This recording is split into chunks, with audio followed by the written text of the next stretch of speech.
Assalamualaikum warahmatullahi wabarakatuh. Perkenalkan, nama saya Ladina Najwa Mulatin Mukhtar dengan NIM B1A1250042, kelas B, Prodi A1 Ilmu Hukum. Kali ini saya akan membahas sebuah topik yang sangat fundamental bagi sebuah negara, yaitu mengenai negara hukum dan penegakan hukum yang ada di bab 6 dari buku Kewarganegaraan. Langsung aja kita mulai. Pertama, kita masuk ke asal-usul konsep.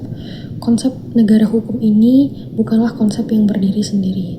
Ia merupakan terjemahan dari dua istilah utama, yaitu Rechtsstaat dari tradisi Eropa kontinental, dari Rule of the Law dari tradisi Anglo-Saxon. Konsep ini lahir dari pengalaman panjang demokrasi konstitusional di Eropa pada abad ke-19 dan ke-20. Oleh karena itu, kita dapat menyimpulkan bahwa negara demokrasi itu pada dasarnya adalah negara hukum. Selanjutnya kita masuk ke landasan hukum Indonesia. Di Indonesia, landasan utama kita itu sangat jelas, yaitu ada pada pasal 1 ayat 3 UUD NRI 1945 yang secara tegas menyatakan bahwa negara Indonesia adalah negara hukum. Sebagai konsekuensi dari ketentuan ini, berarti setiap negara hukum, termasuk Indonesia sendiri, itu wajib menjunjung 3 prinsip dasar. Yang pertama ada supremasi hukum, yang kedua ada kesetaraan di hadapan hukum, dan yang ketiga ada penegakan hukum yang benar atau due process of law. Selanjutnya kita masuk ke konsep dan ciri negara hukum. Ada ciri-ciri Rechtsstaat. Mari kita lihat ciri-ciri negara hukum klasik. Dimulai dari konsep Rechtsstaat yang dikemukakan oleh Friedrich Julian Stahl.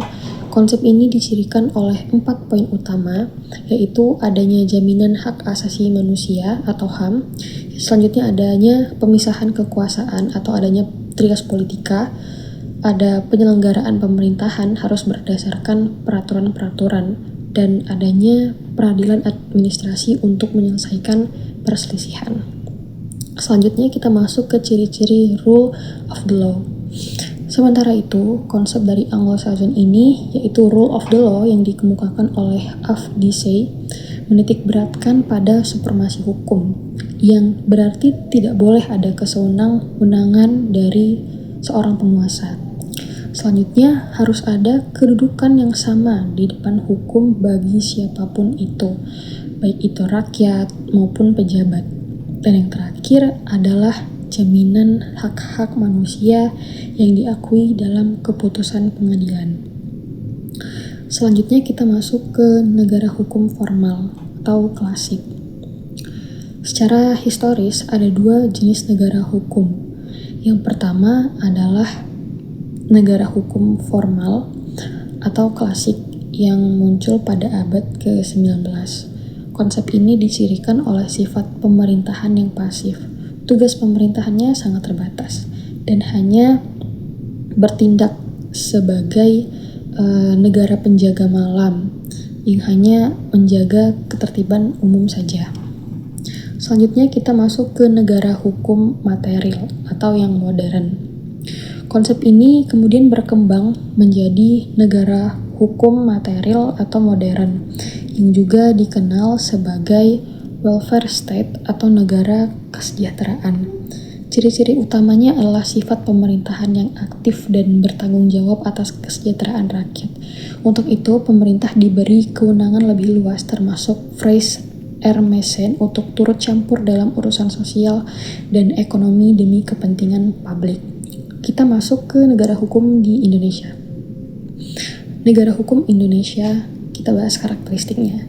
Negara kita Indonesia secara praktik menganut konsep negara hukum, material, atau negara kesejahteraan. Kita juga menyerap ciri dari kedua tradisi hukum, yaitu Rechtsstaat dengan adanya pengadilan tata usaha negara atau dikenal sebagai PT-UN, dan rule of the law yang terlihat pada kesamatan kedudukan di depan hukum yang ada pada pasal 27 ayat 1 UUD NRI 1945. Selanjutnya kita bahas perwujudan negara. Kesejahteraan negara Republik Indonesia terwujud pada welfare state ini sangat jelas tercantum dalam konstitusi kita. tujuan negara kita adalah memajukan kesejahteraan umum.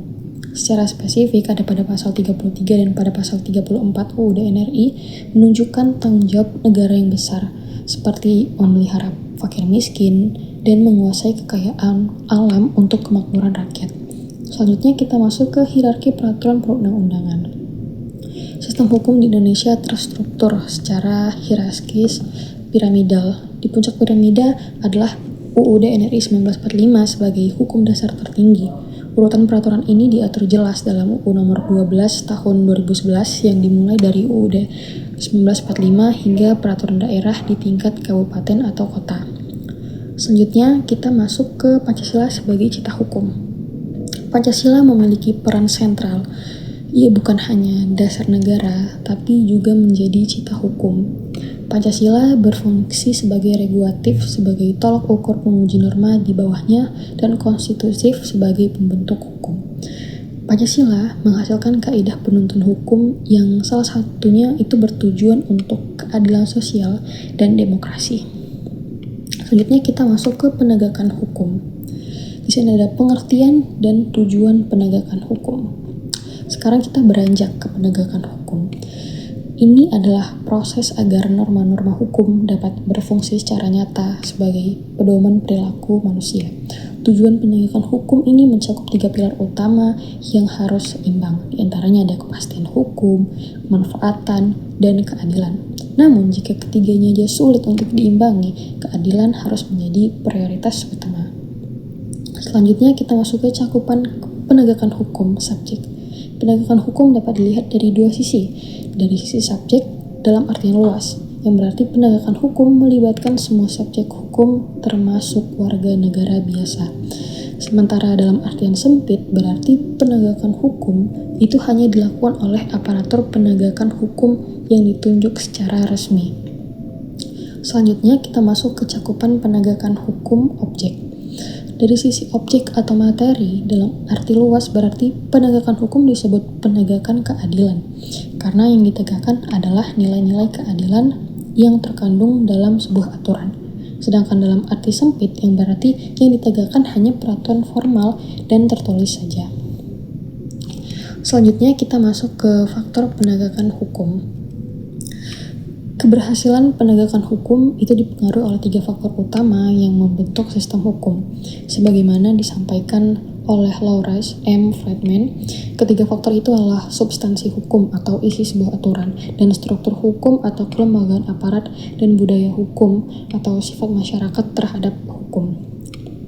Sebagai penutup, kita ingat bahwa negara hukum adalah syarat utama bagi negara demokrasi.